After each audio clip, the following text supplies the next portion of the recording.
오늘 나누실 하나님 말씀은 누가복음 2장 11절에서 14절과 빌립보서 2장 5절입니다. 같이 합독하겠습니다. 오늘 다윗의 동네에 너희를 위하여 구주가 나셨으니 곧 그리스도 주시니라.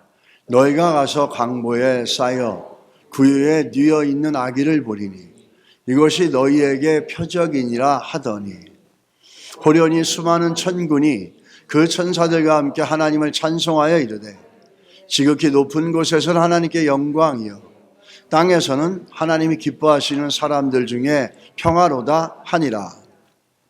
너희 안에 이 마음을 품으라. 곧 그리스도 예수의 마음이니. 아멘. 그래 앉아주시기 바랍니다. 오늘 그 말씀은 우리가 그동안에 12명의 제자를 살펴봤습니다. 그 12명의 제자들은 아주 올디너리 평범한 사람들이었어요. 그렇지만 그들은 결국에 변화되어져서 어떻게 그들의 삶을 마무리했냐면 공통점이 다들 그 끝까지 주의 말씀에 순종해서 복음을 전하다 순교를 합니다. 사도 요한 한 사람만 밤무섬으로 익사일 돼가지고 거기에서 유배 생활을 하지만 나머지 분들은 다들 순교하는 것이 그들의 삶의 마지막이었습니다. 심지어 그 이후에 연결되어졌던 사도 바울도 로마에서 장렬하게 주를 위해서 피를 흘리고 돌아가시는 걸 볼 수 있습니다.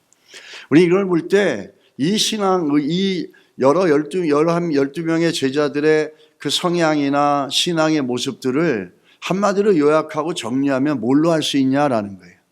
그래서 12명의 제자들의 신앙을 정리하는 걸로 오늘 이 말씀을 전하고 싶습니다. 그 정리하는데 가장 대표적으로 그 정의의 기준이 되어지고 메이저먼트가 되시는 분은 누구냐면 예수 그리스도시라는 거예요. 신앙은 우리가 어떤 띠오리가 아닙니다. 이론이 아니고 어떤 철학적 사변적인 어떤 이론에서 나온 걸 믿지 않습니다. 우리는 신앙은 인격적인 겁니다. 왜냐하면 우리가 믿는 신앙의 주체가 인격체이신 예수 그리스도이기 때문이라는 거죠. 그래서 오늘은 그 믿음의 두 날개 예수 그리스도 성경을 꽉 짜면은 예수 그리스도가 나옵니다. 그리고 예수 그리스도를 갖다가 다시 이렇게 저희가 짠다는 말이죠. 그렇지만 이렇게 열어보면은 그 안에 두 가지가 있어요. 순종과 겸손이에요. 순종과 겸손은 결국에 12제자들을 저 땅끝까지 가서 피를 흘리게 하며 주를 위해서 심지어는 순교까지 하게 됐고, 또 순종과 겸손은 그 땅끝까지 복음 전하라는 유언 같은 예수님의 말씀을 마지막까지 겸허하게 실천하게 되는 원동력이었고 힘이었다는 겁니다. 우리 오늘 이 본문을 좀 보면서 말씀을 좀 살펴보겠는데, 제가 여러분들의 이해를 좀 돕기 위해서 저 그림을 하나 찾았어요. 이 그림은 어떤 그림이냐면 아버지와 아들이 같이 날아가는 겁니다. 날개를 딱 볼 때 그게 뭐 이렇게 아주 굉장히 정교하게 만들어진 날개 같지는 않죠. 그런데 웬일인지 아들이 날개가 타면서 추락을 합니다. 이게 이카로스의 추락이라고 그리스 신화에 나오는 이야기입니다. 그 이야기의 배경은 어떤 배경이 되냐면 이카로스의 아버지가 추락하는 아들은 이카로스고 그 옆에 있는 나르고 있는 아버지는 다이말로스라는 사람입니다. 다이달로스 발음이 좀 다이달로스라는 사람인데 이분은 손재주가 뛰어난 사람이었어요. 굉장히 뛰어난 사람이어가지고 그 당시 왕이었던 미노스가 아무도 들어가면 나오지 못하는 미로를 하나 만들어 달라. 미궁을 하나 만들어 달라. 그렇게 얘기합니다. 이유는 뭐냐면 미누스라는 왕의 왕비가 있는데 그 왕비가 원치 않는 자녀를 낳았어요. 그래서 그 자녀를 미궁으로 집어넣어서 세상으로 못 나오게 가둬버리려고 그렇게 한 겁니다. 그렇게 해가지고 이 다이달로스가 열심히 해가지고 미궁을 만들었습니다. 아무도 나오지 못하는 그 미로로 되어져 있는 궁을 만들어 놔가지고 거기에 미노스라는 왕은 원치 않는 자기 아들도 거기에 집어넣었지만은 이거를 세간에 알리지 않고 사람들에게 알리지 않기 위해서 이것을 만든 다이달로스 이 사람도 같이 집어넣고 이 사람의 아들 이카로스도 그 미궁에 같이 집어넣습니다. 그렇게 해가지고 그걸 만든 사람까지도 다 집어넣으면은 세상에 아무도 아는 사람이 없을 거라 생각한 거예요. 근데 이 다이달로스라는 사람의 기술은 생각보다도 너무너무 뛰어났어요. 그래가지고 그 틈바구니로 날아오는 짐승의 털들을 몰아가지고 밀랍으로 연결을 시켜가지고 저렇게 날개를 만듭니다. 날개를 만들어서 아주 그 미궁에서 우여곡절 끝에 바람을 타고 나오는데 저게 약하기 때문에 빨리 달리지 못하고 천천히 달리지 못하고 위로 올라가면 태양 열에 의해서 녹아버리기 때문에 아들에게 천천히 가자 그러고 위로 올라가지 말라고 얘기를 합니다. 근데 이카로스 아들은 너무 천천히 가는 아버지의 그런 게 너무 미약해 보이고 유약해 보여서 아버지 말을 듣지 않고 어떻게 하냐면 하늘로 더 높이 올라가고 세게 날개질 하는데 올라가자마자 태양열에 그 밀랍이 녹아서 떨어지면서 본인도 추락을 하게 됩니다. 우리 여기서 이 중요한 거는 이 사람이 추락한 이유예요. 날개가 문제가 있어 떨어진 게 아니잖아요. 그 날개를 소유하고 있는 사람의 태도와 마음의 모습이 그를 떨어지게 했다라는 겁니다. 아버지가 그렇게 하지 말라 그랬는데 아버지 말을 듣지 않는 그 교만과 또 아버지 말을 겸허하게 받아들이지 못하는 자만심, 이 겸손함을 잃어버리고 아버지 말의 불순종함을 통해서 이 이카로스는 그만 날개가 타서 떨어지게 된다는 사실이에요. 이 날개처럼 우리에게도 두 날개가 있다라는 거예요. 믿음에도 두 날개가 있습니다. 그래서 믿음은 다른 말로 말하면 균형이다 이렇게 얘기할 수 있는 거예요. 믿음은 뭐라고요? 균형이라는 거예요. 그래서 그 믿는다, 내가 예수를 믿습니다라고 하는데 사람들이 예수를 믿었습니다. 맞아요. 예수를 믿는 게 믿음이에요. 근데 예수를 믿는데 그 믿음 안에, 내가 갖고 있는 믿음 안에 뭐가 있어야 되냐면 두 가지 성분이 있어야 돼요. 그거는 우리들에게 믿음의 성품으로도 나오고 또 믿음의 내용물이기도 합니다. 그게 순종과 겸손이라는 거예요. 그 근거는 예수 그리스도거든요. 우리 성경에 보게 되면 믿음에 대해서 얘기하는데 우리가 태어나면서 우리 안에 주어지는 성품도 있어요. 그런데 우리가 예수를 믿으면서 우리 안에 주어지는 대표적인 성품과 믿음의 내용물이 뭐냐면 순종과 겸손이라는 거예요. 이 순종과 겸손의 두 날개가 있을 때 어떻게 되죠? 신앙이 성장합니다.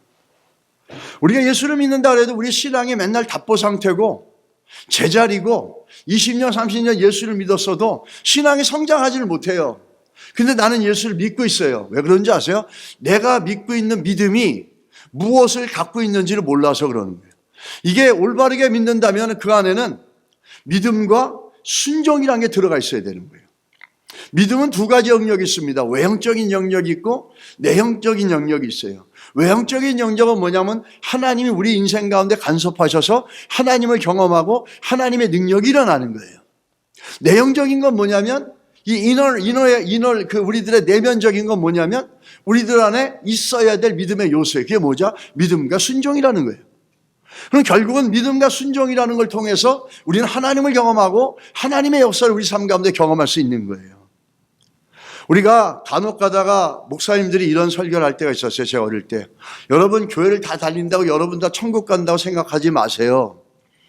근데 그때 들 때마다 저는 그게 참 바다가 됐거든요. 근데 어느 날 보니까 나도 그렇게 설교하고 있더라고요. 왜 그러냐면은 그 중에 한 가지가 뭐냐. 우리가 믿음이라고 할 때 그냥 예수 믿어요 라고 하죠. 맞습니다. 근데 정말 예수를 믿으면 그 안에 뭐가 있어야 되는지 아세요? 순종과 겸손이 있어야 돼요. 여러분 믿으십니까? 왜냐하면 예수님 자체가 순종과 겸손의 표적이셨거든요, 우리들에게. 그래서 우리가 뭘 믿고 있는지, 내가 뭘 믿고 내 믿음 안에 뭐가 있어야 되는지를 모르니까 그냥 예배드리고 그냥 주일날 예배드리고 교회 왔다 갔다 하고 뭐 이러는 걸로 신앙을 우리가 정리를 할 때가 있어요. 근데 그런 신앙 속에서는 하나님의 역사와 은혜를 볼 수 없고 그 믿음은 절대 성장하지 않습니다. 앤디 센이라는 분이 이런 말을 했어요. 믿음의 성품, 순종과 겸손이죠. 태어날 때부터 부모님으로부터 받는, 환경으로부터 받는 우리의 성품이 있냐면은 예수를 믿으면 우리에게 주어지는 믿음의 성품이 있어요. 믿음의 인격이 있어요. 믿음의 내용물이 있어요. 그게 순종과 겸손이라는 거예요. 이 순종과 겸손은 일신상의 어떤 대가가 따르더라도 하나님의 기준에 맞는 옳은 길을 가려는 의지다. 그렇죠. 우리가 안에 예수를 믿지만은 하나님이 원하시는 길을 대가를 치르어도 가겠다라는 이 거룩한 의지가 있어야 되는데 믿는다고 하지만 그 의지가 없는 거예요. 왜 그러죠? 그건 균형 잡힌 신앙이 아니라서 그런 거예요. 믿음과 순종이라는 게 그 안에 내재되어 있지 않아서 그런 거예요. 우리는 12제자들이 우리같이 평범한 사람으로 예수를 믿게 되었지만 그들은 비범한 인생을 살고 하나님의 영광의 통로가 되어줬습니다. 우리도 그렇게 될 수 있습니다. 할렐루야. 그렇게 되기 위해서는 우리가 예수를 만나가고 하나님의 은혜를 경험하고 성령을 경험하면서 우리에게 생겨져야 될 게 뭐냐면 믿음과 겸손과 순종이라는 거예요. 믿음은 균형이에요. 그래서 균형 없는 신앙은 새가 하늘을 나를 때 날개가 두 개가 있지 않습니까? 하나가 벗어지면 어떻게 됩니까? 떨어집니다. 여러분과 저는 어떻습니까? 두 다리로 서지 못하면 일어나지를 못하고 일어나서 균형을 못 잡으면 걷지 못하고 뛰지 못해요. 아무것도 못해요. 그러니까 믿음과 순종이란 균형이 잡혀 있어야지 일어나고 뛰고 걷고 가고 싶은데 가고 할 수 있는 게 하는 시작이 되는 거예요. 똑같은 겁니다. 이 믿음의 원리에도. 그 두 가지가 받쳐줄 때 우리의 믿음의 성장이 있는 거예요. 내가 뭘 믿고 있고 내 믿음 안에 뭐가 있어야 될지도 모르고 신앙생활 하다 보면 우리 늘 잼뱅이 신앙이 되는 거예요. 성경에 보게 되면 믿음에 대해서 다양한 표현이 있습니다. 근데 공통점이 있어요. 그건 균형이에요. 균형. 밸런스예요. 어떤 면은 예수님은 순종과 겸손의 본이 되어줬어요. 오늘 우리가 살펴볼 누가복음과 빌립보서에 너무 명확하게 얘기해 주고 있어요. 요한은 예수님을 뭐라 했어요? 은혜와 진리라고 얘기하고 있어요. 바울은 지혜와 계시를 알아야 된다 그래요. 성경에는 믿음과 감사, 믿음과 행함, 말씀과 기도, 사랑과 진리로 계속해서 가르치고 있다는 거예요. 이게 균형 잡힌 신앙을 가지려고 해야 되는데 우리는 우리가 갖고 싶은 것만, 우리가 보고 싶은 건 보기 때문에 늘 언밸런스예요. 균형이 안 잡히는 거예요. 그리고 이단은 다른 데서 나오는 게 아니에요. 거짓 선지자와 거짓 믿음은 다른 데서 나오는 게 아니에요. 교회 안에 예수를 믿는 사람들한테서 나올 수 있다라는 거예요. 찰리 커크가 생전에 아주 대단한 그 일을 많이 했는데 아쉽게도 지금은 천국 같지만 이분의 그 지금 디베이트하는 내용을 한번 보십시오. 안녕, 나는 예수야. 네가 자꾸 내 이름을 부르길래 직접 와봤어. 정말요? 그럼 한 가지 물어볼게요. 히브리어로 아버지는 뭐죠? 아바? 그거면 되잖아. 예수님은 아람어를 쓰셨어요. 근데 당신은 성경조차 잘 모르네요? 내가 성경을 쓴 게 아니야. 나는 사랑을 가르쳤지. 이웃을 사랑하라. 모두를 포용하라. 그게 다야. 그게 복음이야. 맞아요. 이웃을 사랑하라는 말씀은 레위기 19장에 나오는 명령이죠. 그런데 진짜 예수님은 진리 안에서 사랑하라고 하셨습니다. 에휴, 진리니 죄니 그런 어려운 말은 이제 그만해줘. 세상엔 사랑이 필요해. 그냥 다 포용하고 이해하라고. 그건 사랑이 아니라 무관심이에요. 진리 없는 사랑은 사람을 살리지 못합니다. 그건 죄를 인정해주는 온정주의일 뿐이에요. 그래도 나는 미워하지 않잖아. 하나님은 사랑이시라며. 그럼 모든 걸 용서서 하셔야지. 그렇죠. 하나님은 사랑이십니다. 하지만 그 사랑은 죄를 덮지 않고 죄인을 구원하는 사랑이에요. 사랑은 십자가에서 흘린 피 위에 세워졌습니다. 사랑만 외치는 세상은 결국 죄를 정당화합니다. 그러나 진짜 예수님은 이렇게 말씀하셨죠. 나는 너를 정죄하지 않는다. 이제 가서 다시는 죄를 짓지 말라. 그게 진리 안의 사랑입니다. 그럼 넌 미워할 자유가 있다고 생각해? 아니요. 나는 죄를 미워하지만 사람을 사랑합니다. 그게 예수님이 보여주신 사랑의 방식이에요. 사랑은 감정이 아니라 선택입니다. 진리 위에 서지 않은 사랑은 결국 무너집니다. 가짜 예수는 사랑만 말하지만 진짜 예수는 사랑과 진리를 함께 말씀하셨습니다. 이 말씀을 기억하세요. 시편 85편 10절. 인애와 진리가 같이 만나고 의와 화평이 서로 입맞추었도다. 하지만 지금 그 인애와 진리가 갈라지고 있습니다. 사랑만 외치는 거짓 복음이 교회를 흔들고 진리를 버린 세상이 스스로를 구원자라 부르고 있습니다. 사랑이라는 이름 아래 죄를 미화하고 진리를 조롱하는 시대. 그 속에서 우리는 분별해야 합니다. 진짜 복음은 달콤한 말이 아니라 거룩한 부르심입니다. 진리를 버린 사랑은 결국 거짓이 되고 사랑 없는 진리는 냉혹해집니다. 하나님께서 찾으시는 건 진리 위에 세워진 사랑입니다. 그런데 지금 이 세상은 그 진리를 뒤집고 있습니다. 거짓 선지자들이 사랑이라는 이름으로 진리를 왜곡하고 사람들을 위로하는 척하면서 하나님의 말씀을 조롱합니다. 그들은 예수의 이름을 사용하지만 예수의 마음은 없습니다. 그들의 말에는 감동이 있지만 회개가 없습니다. 이단은 교회 밖이 아니라 말씀을 잃은 교회 안에서 자랍니다. 그래서 지금 필요한 것은 더 많은 감정이 아니라 더 깊은 분별력입니다. 사랑만 외치는 세상 속에서 진리로 깨어있는 자만이 하나님의 사람으로 남습니다. 사랑 없는 진리는 차갑지만 진리 없는 사랑은 독이 됩니다. 이단이 판치는 시대 말씀으로 분별하는 삶을 사시기를 바라겠습니다. 예. 그 찰리 안녕. 그 디베이트했던 내용인데 참 중요하죠. 갑자기 어떤 이상한 사람이 옷을 입고 나와서 자기가 예수라고 하는데 이 사랑과 진리 이 두 가지의 균형을 얘기하고 있는 거예요. 은혜와 진리, 말씀과 기도, 그리고 오늘 우리 예수님을 통해서 보는 믿음의 내용 안에 있어야 될 순종과 겸손. 이 균형은 우리 신앙의 건강함을 보여주는 가장 중요한 척도입니다. 오늘 우리가 살펴보는 예수님은 표적이라 이렇게 얘기합니다. 누가복음 2장 12절의 표적입니다. 그분은 왕으로 이 땅에 오셨어요. 그럼 저 표적은 왕으로서의 표적을 보여주는 건가?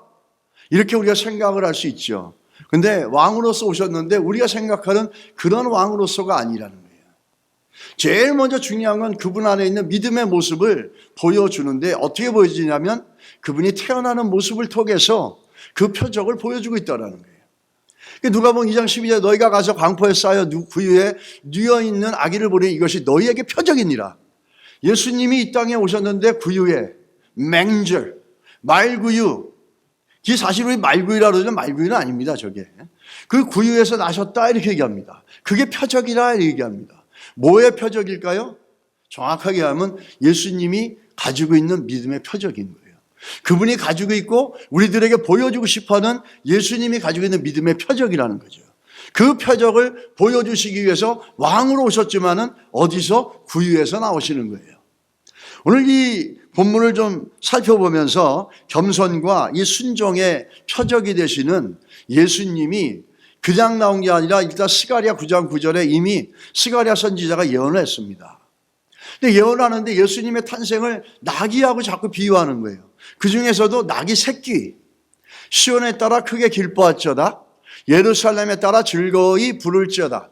보라 내 왕이 내게 임하시나니 그는 공의로우시며 구원을 베푸시며 겸손하여서 나귀를 타시나니 나귀의 작은 것 곧 나귀의 새끼니라. 이 왕과 나귀 새끼가 무슨 연관이 있을까요? 이 나귀를 통해 가지고 그 예수 그리스도가 우리들에게 보여주고 싶은 믿음의 표적을 보여주고 있다라는 거예요.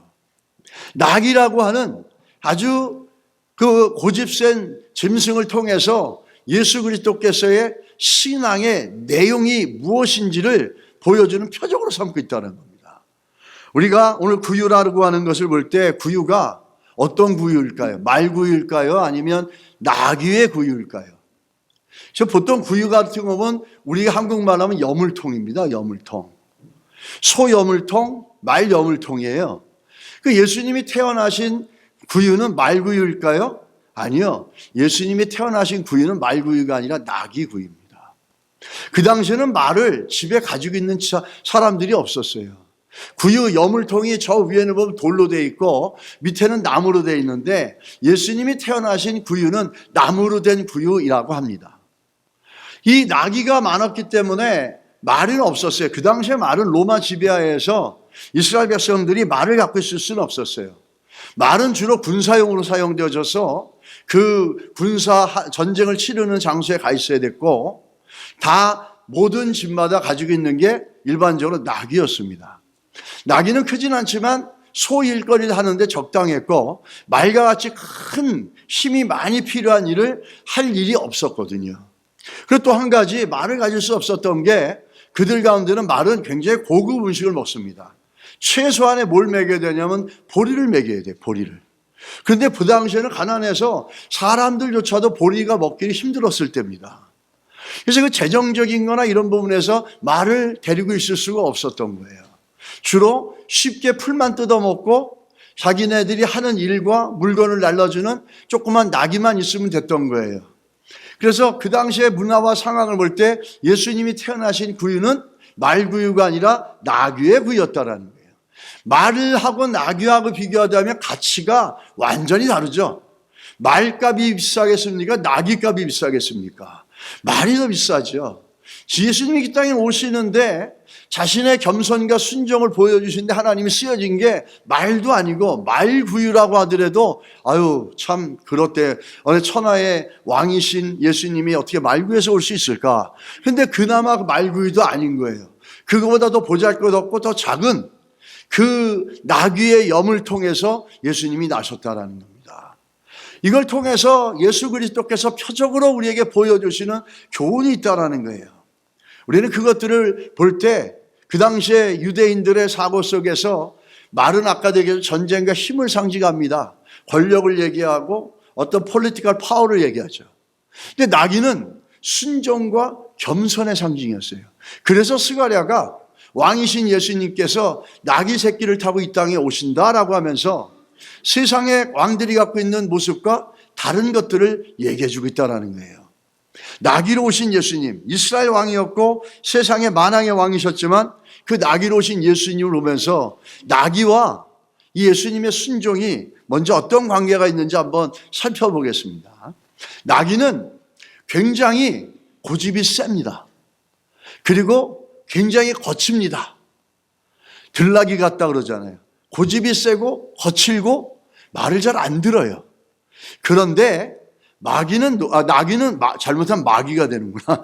이 나귀는 어떤 속성이 있느냐 하면은 그 고집 세고 거친 게 주인을 알아봐요.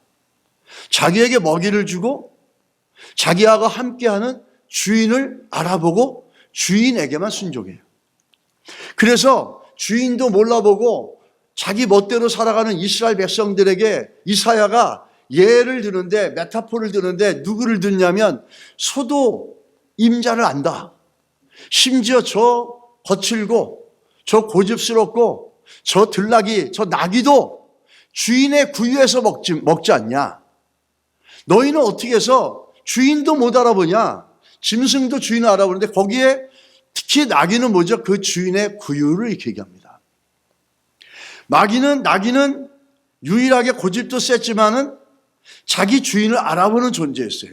그런 속성을 갖고 있고 두 번째 나귀는 어떤 속성을 갖고 있냐면은 자기 주인의 구유에서만 밥을 먹습니다. 자기 주인이 주는 구유, 염을 통해서만 밥을 먹습니다. 그래서 이사야가 얘기하는 거예요. 나귀는 그 주인의 구유에서 먹는데 이게 하다못해 미물도 짐승도 저 고집센 나귀도 주인을 알아보는데 너희는 어떻게 너의 주인인 하나님 아버지 야훼 하나님을 몰라보고 그렇게 마음대로 멋대로 살아가느냐. 여기에 대한 반어적인 그 기법으로 누구를 썼냐면 나귀를 썼다는 거예요. 여러분, 여러분과 저는 나귀보다 날 줄 믿습니다. 아멘 소리가 이렇게 나귀보다 날 줄 믿습니다. 예. 이 나귀도 알아보는 걸 너희들은 왜 못 알아보자는 거죠. 나귀는 그렇게 고집도 세고 거칠지만 주인을 알아보고 더 중요한 건 뭐냐면 다른 사람이 먹일 좀 안 먹는 거예요. 주인이 만들어진 여물통, 주인이 만들어진 구유에서만 밥을 먹는 속성을 가지고 있습니다. 그래서 이사야가 그거를 갖다가 강조하고 있다라는 거죠.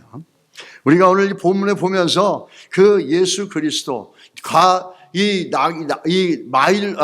나귀의 구유에 누워 있으신 예수님을 보여주지 않습니까? 그걸 통해서 예수 그리스도께서 아기로 오시면서 하나님께서 거기에 누이시고 하나님께서 인간의 강포로 씌어서 그 자리에 있게 하시고 나귀의 구유 속에 있게 하신 이 모든 것들을 순종하며 받아들이는 예수 그리스도의 모습을 보여주는 거죠. 그것을 표적이라 얘기하는 겁니다. 즉 이 예수님이 이 땅에 오시면서 보여주는 표적은 뭐냐면 예수 그리스도가 어떤 신앙의 모습을 가지고 있고 우리가 따라가야 될 신앙의 모습과 모델과 표적이 무엇인지를 보여주고 있다는 거예요. 그게 뭐죠? 순종과 겸손이라는 거예요. 예수 그리스도의 순종과 겸손의 모습을 다 보여주고 있는 게 오늘 빌립보서 2장 5절에서 8절입니다. 너희 안에 이 마음을 품으라 곧 그리스도 예수의 마음이니 그는 근본 하나님의 본체시나 하나님의 동등됨을 취할 것으로 여기지 아니하시고 오히려 자기를 비어 종의 형체를 가지사 사람들과 같이 되셨고 사람의 모양으로 나타나사 자기를 낮추시고 죽기까지 복종하셨으니 곧 십자가에 죽으심이라. 영지주의자들은 초대교회 영지주의자들은 예수님이 어떻게 더러운 육체로 이 땅에 오셨냐 그래가지고 저걸 믿지 않았어요. 근데 하나님이시지만은 인간의 몸으로 오셔서 죄는 없으시니까 우리의 죄를 위해서 대속해 주신 거예요. 십자가에서. 이 사건을 볼 때 첫 번째 보게 되면 예수님의 겸손이 나오고 두 번째 예수님이 죽기까지 순종이 나옵니다. 그래서 이 누가복음에서 보여주는 표적은 예수님의 믿음의 어떤 모습이냐는 거고 우리들 안에 있어야 될 믿음의 내용 인그리언이 뭐냐를 갖다가 보여주고 있다는 거죠. 우리 믿음 안에 있어야 될 중요한 두 가지가 있어야 되는데 순종과 겸손이라는 거죠. 우리가 이거 좀 살펴보겠습니다만은 오늘 자기를 낮추시고 나오는 이 나귀의 또 얘기를 좀 하면 나귀를 갖다가 겸손의 상징으로 또 쓰고 있지 않습니까? 왜 그러냐면 나귀는 굉장히 천한 존재라는 거죠. 말에 비해서 천하고 낮아진다는 거예요. 그래서 이 가난하다는 단어와 겸손하다는 단어는 동일한 뜻입니다. 히브리어에. 이 가난하다, 겸손하다는 뜻은 뭐냐면 가난하다, 고난 속에 있다, 천하다 이런 의미를 갖고 있어요. 근데 이게 물질적인 빈곤을 얘기하는 게 아니에요. 이 겸손이라는 것, 가난하다는 건 어느 대상 앞에서 자신의 모습이 가진 게 아무것도 없는 가난하고 나귀같이 천한 존재라고 하며 자신을 낮추는 마음의 태도를 얘기하는 거예요. 예수님은 하나님의 뜻 앞에서 자신을 저렇게 낮추시고 죽기까지 충성하시고 순종하신 걸 볼 수 있다는 거예요. 그 대표적으로 잘 나오는 게 마태복음 5장 8절이에요. 이 겸손, 가난. 이 팔복을 시작하는데 산상수는 유명하지 않습니까? 예수님의 가르침의 핵심이잖아요. 근데 그 핵심을 어떻게 시작하는지 아세요? 심령이 가난한 자는 이렇게 얘기하는 거예요. 좀 우리가 그 피부에 와닿게 표현하자면 심령이 나귀 같은 자는 심령이 가난하고 천한 마음을 가진 자는 복이 있나니 천국이 저기 것입니다. 이 가난하다는 말은 다른 말은 뱅크럽을 했다라는 거예요. 파산을 했다는 거예요. I am broke now. 나 아무것도 가진 게 없다라는 거예요. 근데 그 산상수를 시작할 때 시작을 가난한 자로부터 시작한다는 거예요. 이건 물질의 가난함을 얘기하는 게 아니에요. 이 가난함은 어떤 대상 앞에서 우리가 갖고 있는 마음의 태소를 얘기하는 거예요. 하나님 앞에서는 아무것도 자랑할 것도 없고 내세울 것도 없고 우리가 세상 가운데 가지고 있는 건 하나님 앞에 아무것도 아니고 세상 가운데 큰 소리 치고 있는 내 은행의 밸런스와 내 집 몇 채야 좋은 차가 하나님 앞에서는 아무것도 아닙니다라고 하는 그 가난한 심령이 되는 거예요. 거기서부터 뭐가 시작되죠? 천국이 저희 것임이라 그렇게 나오는 거예요. 하나님 앞에서 그런 태도로 살아가는 자들을 통해서 하나님의 나라가 일어나고 경험되어지고 확장되어지고 예수님이 이 땅에 오실 때도 예수님은 하나님 나라의 주인이시고 주체세요. 그때 이 땅에 오실 때 어떻게 오셨습니까? 저 가난한 심령으로 왔다는 거죠. 그래서 저 뱅크럽은 이런 말이죠. 그래서 저는 세상 거는 하나님 앞에서 아무런 의미가 없습니다. 세상에 아무런 많은 걸 가지고 있어도 나는 하나님 앞에서 가난한 자입니다. 이 얘기는 뭐죠? I have only one to trust. 내가 의지할 건 오직 한 분밖에 없습니다. 누구죠? 하나님밖에 없습니다. 라는 거예요. 이게 가난한 심령이에요. 돈을 많이 갖고 있어서 가난하지 못한 게 아니라 가난해도 돈이 없어도 심령이 부유하고 교만한 사람이 있을 수 있고 돈이 많아도 하나님 앞에서 저렇게 가난한 심령으로 살아가는 사람들이 있을 겁니다. 우리가 하나님 나라를 경험하고 하나님의 그 나라가 나를 통해서 이루어지고 하나님의 나라가 우리 거라고 얘기할 수 있는 그 주체가 되고 그 안에서 살아가는 데 있어서 제일 중요한 시작이 뭐냐면 우리의 심령이 어떠하냐라는 거예요. 우리의 심령이 가난하냐? 아니, 우리의 심령이 여전히 나를 주장하고 있느냐? 내 것을 주장하고 있느냐? 내가 가진 걸 의지하며 살아가느냐? 이런 것들이 다 내려지고 하나님만이 의지할 수밖에 없습니다. 라고 하는 이 가난한 심령이 될 때 하나님의 나라가 시작되고 우리 삶 속에서 하나님의 선하심들을 경험해가는 놀라운 은혜들이 있을 줄 믿습니다. 이 놀라운 것들을 보면서 그 예수 그리스도께서 심령이 가난한 자가 복이 있나니라고 말씀하시는데 반대로 또 이 겸손도 꾸며내는 겸손이 있어요. 골로새 2장 18절에 바울이 골로새 교회에 얘기하는 겁니다. 꾸며낸 겸손은 천사를 숭배하고 육신의 생각을 따라서 헛되이 과장되다 이렇게 얘기합니다.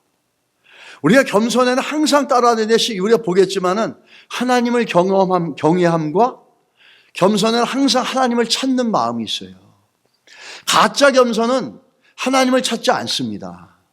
천사를 숭배하고 돈을 숭배하고 세상을 숭배하고 내 능력을 숭배하고 다른 거를 숭배하며 내 육신의 생각에 가득 차서 세상의 가치로 가득 차서 헛되고 과장된 거, 쉽게 말하면 거짓된 걸로 무장된다는 거예요.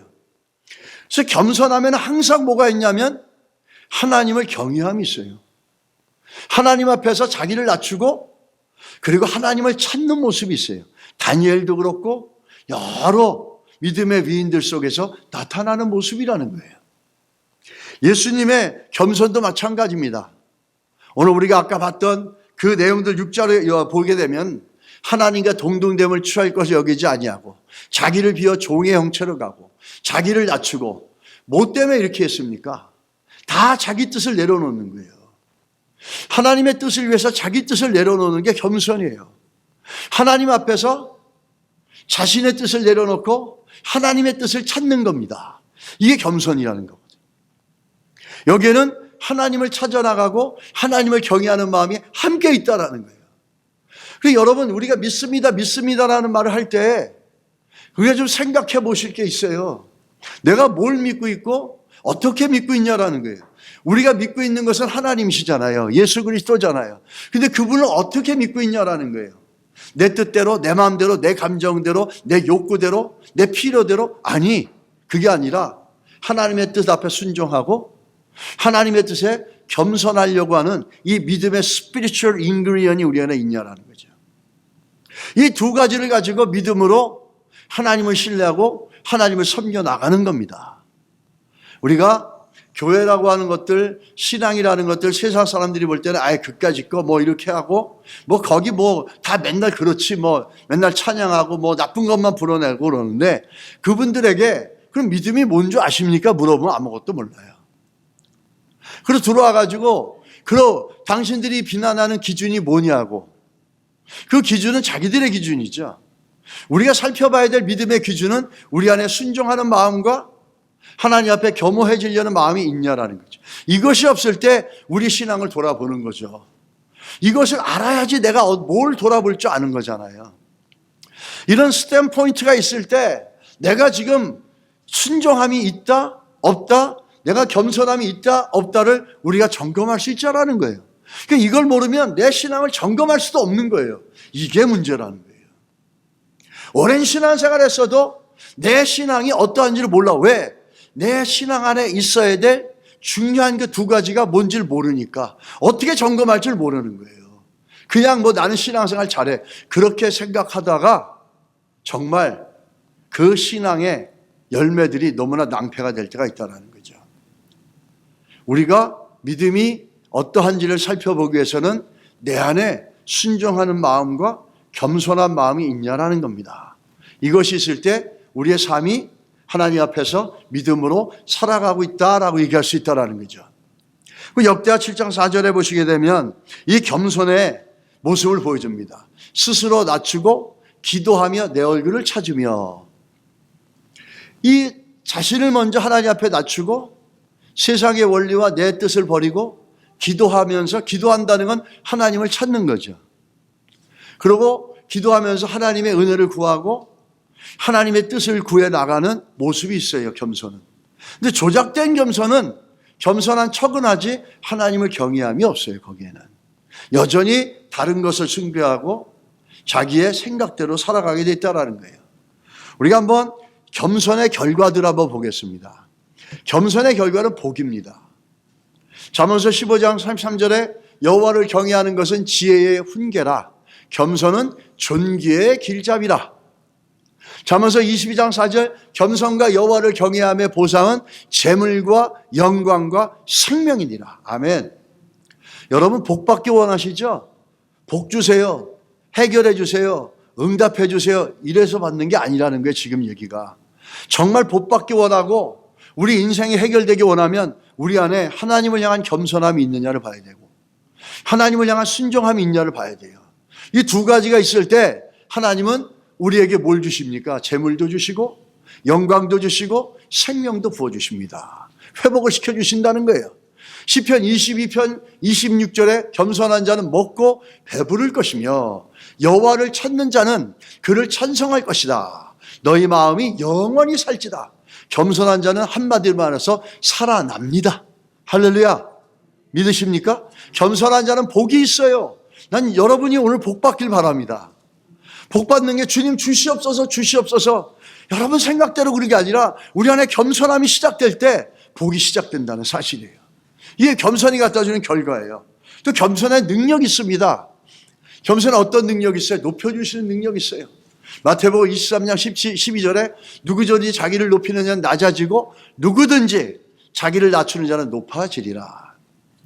베드로전서 5장 6절 그러므로 하나님의 능하신 손 아래서 겸손하라. 때가 되면 너희를 높이시리라. 야고보 4장 10절 주 앞에서 낮추라. 그리하면 주께서 너희를 높이시리라. 누가 높여주시는 겁니까? 하나님이 높이시는 거예요. 하나님이 한번 높여주시면 닫을 자가 없어요. 그분이 열면은 닫을 자가 없고 그분이 닫으면 열 자가 없는 거예요. 알파요 오메가 되시는 분이에요. 시편 149편 4절 여호와께서 자기 백성을 기뻐하시며 겸손한 자를 구원으로 아름답게 하심이라. 겸손한 자들에게 주시는 복이 너무너무 많습니다, 성경에. 우리는 그거를 보고 그것을 믿음으로 우리 인생이 복을 받길 바라야지 내가 어떤 신앙인지도 모르고 복 주십시오, 해결해 주십시오, 문제 해결해 주십시오, 나는 왜 응답 안 해 주십니까? 이렇게 되어지는 그 베이비 중에서도 정말 베이비죠. 정말 그게 나귀 같은 신앙이죠. 어떻게 보면 가치로 따지자면 거기에는 복이 임하지 않습니다. 여러분 복 받는 교회, 복 받는 성도 되기를 예수 이름으로 축복합니다. 자, 그 은혜와 겸손은 항상 같이 갑니다. 우리가 잘 아는 그 성자 프란시스라는 분이 있었어요. 근데 그분에게 제자가 있었는데 이 제자가 어느 날 그 꿈을 꿨는데 그 천국에 가 있는 거예요. 천국에 가서 올라갔는데 천사들이 데리고 다니면서 구석구석을 막 구경을 시켜주는 거예요. 좋은 데를 다 구경시켜줬는데 어느 곳에 갔더니 아주 너무너무 영화롭고 너무너무 휘황찬란 보좌가 있는 거예요. 그러니까 이 제자가 물어본 거예요. 천사님, 저 보좌에는 누가 앉을 예정입니까? 딱 그러게 천사가 대답하는데 이렇게 얘기합니다. 세상에서 제일 겸손한 성 프란시스가 앉을 보좌라. 이렇게 대답을 한 거예요. 그러니까 제자가 그 말을 듣고 깜짝 놀라 잠을 깬 거예요. 잠을 깨서 곰곰이 생각을 해보는 거예요. 아무리 생각해봐도 자기 스승이 훌륭하고 유명하고 그리고 많은 사람들에게 존경을 받고 그러주는데 저렇게 위대하고 저렇게 영광스러운 보좌에 앉을 만큼 그런 자격이 있는 건 아닌 것 같은데 하면서 은근히 마음이 꼴리는 거예요. 그건 아닌 것 같은데 이러면서 스승한테 찾아갑니다. 선생님, 딱 그러면서 선생님은 자신을 누구시라고 생각하십니까? 딱 이렇게 물어보는 거예요. 그러니까 프란시스가 이렇게 얘기합니다. 나는 세상에서 제일 악한 사람이지 이렇게 얘기합니다. 아니 무슨 말씀이세요? 당신보다 더 악한 사람이 얼마나 많아요. 도둑놈도 있고 강도도 있고 저기 나쁜 놈들 있고 그러는데 그 사람들이 다 악하지. 어떻게 스승님이 악하다 그럽니까? 사람들이 인정하고 칭찬해주고 막 따르고 그러는데 이렇게 얘기하니까 이제 선 프란시스가 다시 얘기합니다. 만약에 하나님이 내게 준 은혜를 그 사람들에게 주셨더라면 그 사람들은 나보다 더 큰 성자가 되었을 것이다. 이렇게 얘기하는 겁니다. 그래서 이걸 얘기해 주는 게 뭐냐면 겸손한 마음과 은혜의 모습은 같이 간다는 거예요. 겸손은 은혜로 이루어지지만 은혜를 입은 자들은 겸손할 수밖에 없다는 거예요. 겸손한 자는 그 안에 하나님의 은혜가 있다는 거예요. 우리가 정말 복된 인생이 되고 복을 받기 원하면 먼저 우리가 구해야 될 게 뭔지 아십니까? 하나님 말씀과 하나님 앞에서 겸손한 인생이 되게 해주십시오. 그런 은혜를 경험하게 해주십시오. 이거를 구해가야 돼요. 믿으십니까 여러분? 이게 복이 시작되는 거예요. 그거를 믿고 깨닫고 간절히 기도하는 순간 여러분 이미 복을 시작된 거예요. 그 다니엘의 기도에서도 나오잖아요. 스스로 낮추고 하나님 앞에 기도하고 구하는 순간 이미 응답됐었다고 그랬다고. 근데 오는데 마귀들이 방해해서 21일이 걸렸다는 거예요. 벌써 그렇게 생각하는 순간에 하나님의 응답과 하나님의 복은 임했다는 거예요. 전 여러분과 제가 이런 복을 받기 원합니다. 이런 믿음이 되어져서 하나님의 복을 받는 교회 성도들이 됐으면 좋겠습니다. 여러분 옆에 분들에게 한번 인사합시다. 복 받읍시다. 이제 복 받는 의미가 뭔지 아셨죠? 이 바울을 보십시오. 바울은 은혜를 너무 많이 입은 사람이에요. 그러다 보니까 나오는 게 너무너무 겸손한 거예요. 고린도서 15장 10절에 우리가 잘 아는 말씀이 있죠. 그러나 내가 나 된 것은 하나님의 은혜로 된 것이니 내게 주신 그 은혜가 헛되지 아니하여 내가 모든 사도보다 더 많이 수고하였으나 내가 한 것이 아니요 오직 나와 함께 하신 하나님의 은혜로다. 자기 자랑이 없어요. 사람들이 얘기하는 거예요. 바울 사도님은 정말 그 40대에 한 대가 모자른 매를 5번이나 많고 배가 렉돼가지고 죽을 뻔했고 도적질에게 쫓겨다니고 온갖 고생을 하고 복음을 전하면 여기저기 교회를 얼마나 많이 세우셨습니까? 대단하십니다. 막 이렇게 한 거예요. 아마 다른 12사도보다 아마 우리 바울 사도님이 최고일 겁니다. 아마 저한테 누가 그러면 그렇죠. 알아봐 주셔서 고맙습니다. 예, 역시 보는 눈이 있으세요. 딱 이랬을 거예요. 근데 바울은 겸손한 사람이었어요. 은혜가 있는 사람이었어요. 아니에요. 내가 나된 건 내가 한 게 아니라 다 하나님의 은혜입니다. 내가 남들보다 좀 수고했다는 거 하나님이 더 큰 은혜를 주신 거예요. 남들보다 은혜를 더 주셨기 때문에 내가 수고한 거지 내가 능력이 있어서 내가 한 게 아닙니다. 그러면서 온전히 하나님의 은혜를 드러내고 자기는 겸손하며 자기를 낮추잖아요. 바울은 나중에 바울이 말년에 쓴 책이 있는데 디모데 전후서와 디도서입니다. 그 디모데 전서 로마 그 옥중에 있으면서 쓴 책인데 거기에는 어떻게 얘기합니까? 더 강력하게 얘기해요. 미쁘다 모든 사람이 받을 만한 이 말이요. 그리스도 예수께서 죄인을 구원하시려고 세상에 임하셨다 하였도다. 죄인 중에 내가 괴수니라. 내가 죄인입니다. 이렇게 얘기해도 참으로 은혜가 있고 겸허하다고 얘기했는데 뭐라 그럽니까? 죄인들 중에 내가 괴수라는 거예요. 쉽게 말하면 형무소에 갔는데 감옥에 갔는데 거기 전과 10번, 20번짜리들이 쫙 있는데 내가 전과 30범이에요. 이렇게 얘기하는 거죠. 내가 더 더러운 사람이에요. 내가 더 악한 사람이에요. 은혜가 있으니까 더 겸손해지고 은혜가 있으니까 자기를 드러내지 않고 주를 드러내는 모습이 있는 거예요. 이게 얼마나 복된 모습이고 하나님이 얼마나 기쁨으로 그 인생을 갖다가 보시겠습니까? 은혜와 겸손은 낮아질 수가 없습니다, 여러분. 겸손한 사람들은 자기를 드러내는 것보다 하나님의 은혜를 얘기하죠. 왜? 은혜로 자기가 겸손하게 되어졌으니까. 은혜로 제가 이렇게 되어졌으니까. 은혜로 내가 이것을 할 수 있었으니까. 내가 은혜로 말미암아 남들보다 더 수고할 수 있었으니까. 자랑할 게 없는 거예요. 오히려 하나님의 은혜에 감사하고 그 은혜를 경험한 바울은 나중에 뭐라 합니까? 죄인 중에 내가 괴수라 그러면서 자기를 더 낮추고 더 낮추는 모습을 볼 수 있다는 거예요. 겸손한 자는 힘으로 되는 게 아니고 지혜로 되는 게 아니라 바로 하나님의 은혜로 되어진다는 겁니다. 여러분과 우리 안에 이 겸손함이 있을 때 분명히 우리도 하나님의 은혜를 경험한 자의 모습이 될 줄 믿습니다. 예수님께서 이 순종하는 마음 잘 보여주고 있죠. 빌립보서 2장 8절에 사람의 모양으로 나타나서 자기를 낮추시고 죽기까지 복종하였다 그랬어요. 십자가에서 죽기까지 복종했다라는 순종의 말보다 이 복종이 어감이 더 강하지 않습니까? 끝까지 예수님께서 인내하며 겸손하게 주의 뜻을 받들고 하나님의 뜻 가운데 마지막까지 포기하지 않고 순종하셨다는, 이게 예수님의 마음이라는 거죠. 나귀를 통해서, 나귀의 구유를 통해서 보여주고 싶어져 했던 거는 이게 믿음의 표적이다, 겸손과 순종이라는 거죠. 너희가 견고하게 쓰고 믿음의 견고함과 믿음을 통해 성장하기 원하느냐? 그럼 너희 안에 이 두 가지를 가지고 있어야 된다. 이게 표적이다. 예수가 너희 안에 있다는. 그게 뭐죠? 순종과 겸손이라는 거예요. 이 순종하는 마음, 그 예수님의 마음이죠. 이 순종은 우리들에게 갖다 주는 그 은혜와 복덕이 참으로 크습니다. 특히 버네포라는 분은 믿는 자만이 순종하고 순종하는 자만이 믿는다, 이렇게 얘기했어요. 순종한다는 것은 믿음이 없으면 되어지지 않아요. 하나님을 신뢰하는. 왜? 믿음 안에 순종과 겸손이 있기 때문에. 그 순종에는 항상 결과가 있습니다. 예수님이 죽도록 충성하고 순종하자 어떻게 합니까? 하나님이 그를 지극히 높여주셨어요. 모든 이름이 예수 이름 앞에 꿇게 만드셨어요. 순종도 우리에게 주시는 복입니다. 여러분, 겸손함은 하나님께 우리가 드리는 태도일 수 있지만 순종함을 통해서 하나님의 구체적인 복들이 우리 인생 가운데 들어오게 돼 있습니다. 그 대표적으로 잘 얘기해 주는 게 신명기서 아닙니까? 신명기 28장을 보십시오.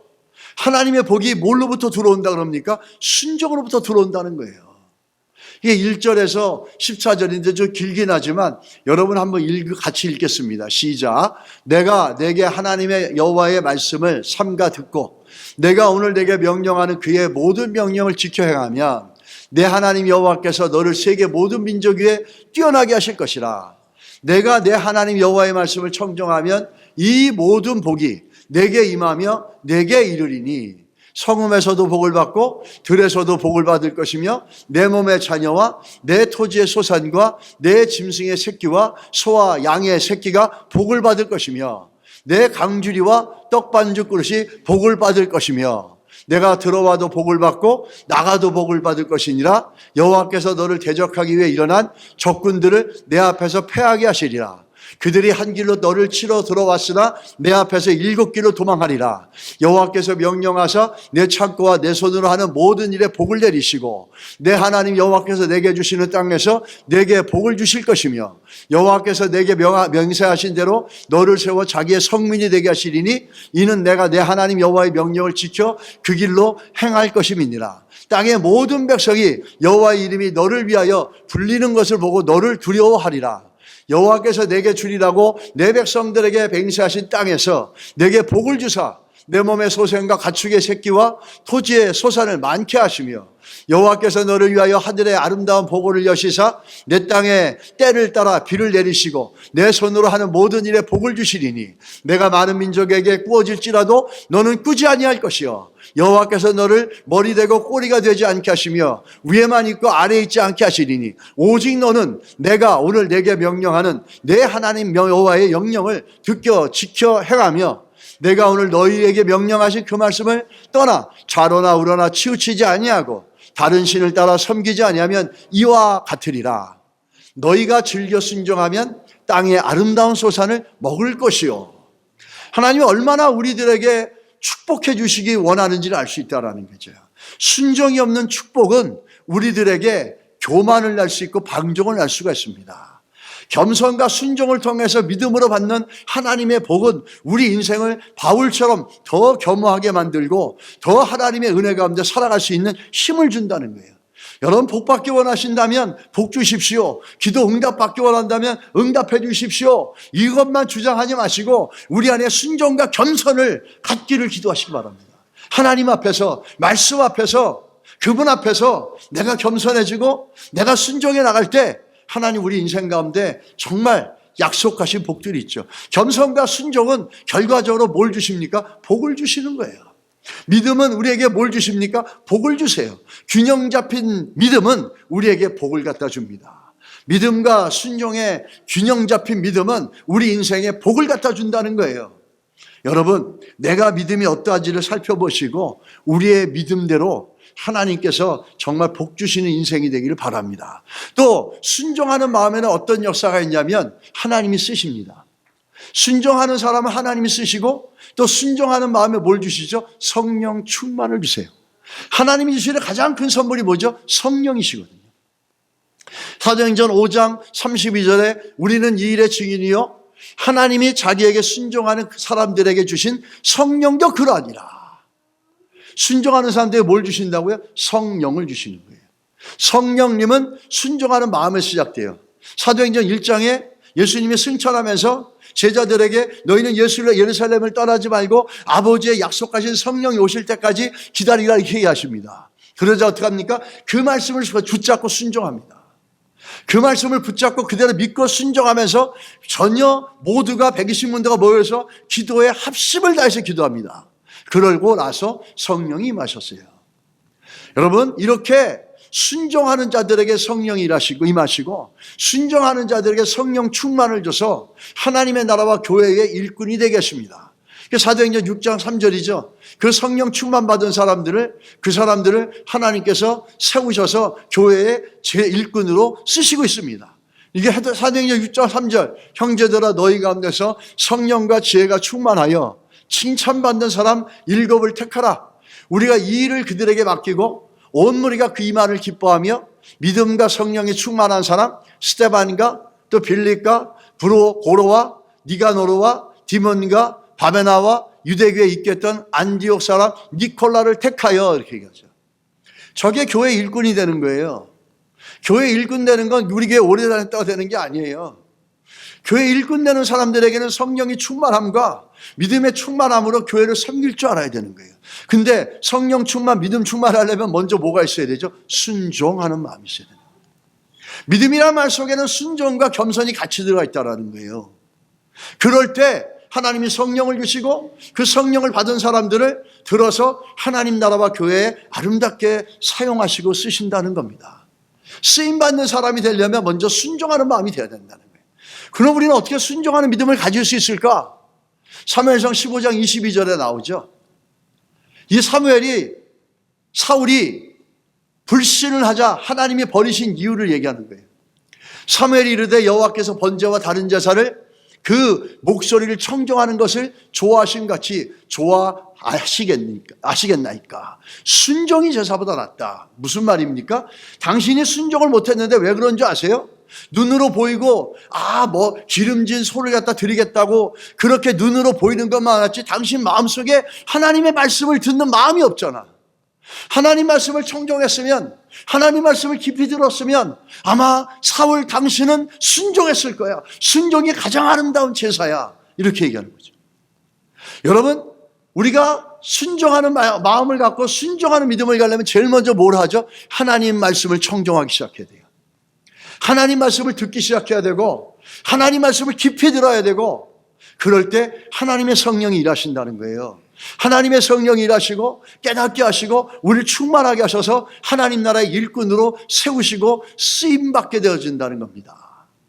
그것을 오늘 주님께서 믿음이라는 표적을 통해서 예수님의 믿음의 표적을 통해서 우리에게 얘기하고 있다는 겁니다. 결론을 내리면 우리가 이렇게 균형 있는 신앙을 가지려면 어떻게 됐습니까? 우리 히브리서 12장 2절 같이 읽겠습니다. 믿음의 주여 또 온전케 하시는 이인 예수를 바라보자. 아멘. 왜 그러죠? 예수 그리스도 안에는 순종과 겸손이 있기 때문이에요. 그 순종과 겸손의 믿음의 author, 창시자예요. 또 그거를 퍼펙트, 완성시키시는 분이 예수님이세요. 그래서 예수를 생각하고 예수를 깊이 생각하고 예수를 깊이 바라보고 예수를 집중해서 생각하고 바라볼 때 우리 안에도 동일하게 순종과 겸손의 믿음이 일어날 줄 믿습니다. 우리 균형 잡힌 신앙으로 복받는 인생이 되기를 주님으로 축복합니다. 우리 마지막으로 옆에 분들에게 한번 인사합시다. 균형 잡힌 믿음으로 복받읍시다. 균형 잡힌 믿음으로 복받읍시다. 예, 아멘. 기도하겠습니다. 하나님 아버지, 우리 성도들에게, 우리 교회 모두에게 복 주시옵소서. 그러기 위해서 먼저 우리의 믿음이 어떠한가를 보게 하시고 순종과 겸손으로 채워주셔서 우리 성도들이 성령으로 충만하고 말씀으로 충만하고 겸허하여 주의 뜻을 드러내며 균형 잡힌 신앙으로 하나님이 약속하신 복을 누려가는 복된 인생들 되게 하여 주시옵소서. 예수님의 이름으로 기도드렸습니다. 아멘.